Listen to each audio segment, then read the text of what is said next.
आज का हमारा टॉपिक है जिंजाइवल हाइपरप्लेसिया। पहले हम इसकी डेफिनेशन देख लेते हैं। जिंजाइवल हाइपरप्लेसिया, हाइपरप्लेसिया का ये मतलब होता है increase in the size of the cell. Individual cell का साइज में इंक्रीज होना इज़ कॉल्ड हाइपरप्लेसिया। ठीक है, और इसके इटियोलॉजिकल फैक्टर्स बहुत सारे होते हैं, तो it depends on the aetiological factors and medication and systemic diseases as well as genetic predispositions. ठीक है, अब हम इसके इटियोलॉजिकल फैक्टर्स देखते हैं।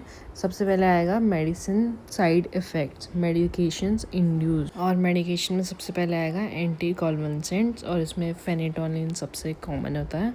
और फिर हमारा आएगा कैल्शियम चैनल ब्लॉकर, इम्यूनोसुप्रेसर्स भी इसमें एग्जाम्पल आएगा। ठीक है, और systemic diseases like leukaemia and hormonal changes and genetic disorders.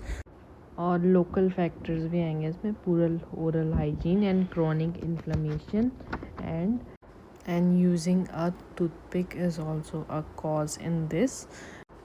अब इसकी पैथोफिजियोलॉजी देख लेते हैं। जैसे इसमें साइज़ बढ़ रहा है सेल का, तो उसमें क्या होगा, कोलेजन की डिपोजिशन हो जाएगी, और इन्फ्लेमेशन है तो फाइब्रोब्लास्ट की एक्टिविटी बढ़ जाएगी। ठीक है, इन्फ्लेमेटरी रिस्पॉन्स में क्या होगा, chronic inflammation leading to tissue proliferation and also drug interaction.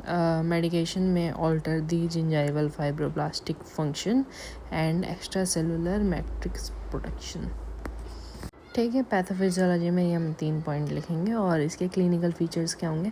सबसे पहले हमें एनलार्ज इन्फ्लेम्ड जिंजाइवल की अपीयरेंस आएगी, और इट कैन बी लॉबुलेटेड और नोडुलर। ठीक है, और लोकेशन क्या होगी, इट कैन बी जनरलाइज्ड और लोकलाइज्ड, यानी कि वो एक स्पॉट पे भी हो सकते हैं। लोकलाइज्ड की साइट मोस्ट कॉमन साइट होती है between the maxillary canine and first premolar. ठीक है, जनरलाइज्ड में ओवरऑल जिंजाइवल इफेक्ट होता है। ठीक है, इसके सिम्टम्स क्या होंगे, it can bleed on touch, discomfort and difficulty in maintaining oral hygiene because it is inflamed and large. It causes discomfort in brushing. ठीक है, और eating and chewing is also very well affected. ठीक है, complications क्या हो सकते हैं इसके, it can lead to periodontal disease, tooth displacement and aesthetic concerns. ठीक है, अब इसके हम डायग्नोसिस देख लेते हैं।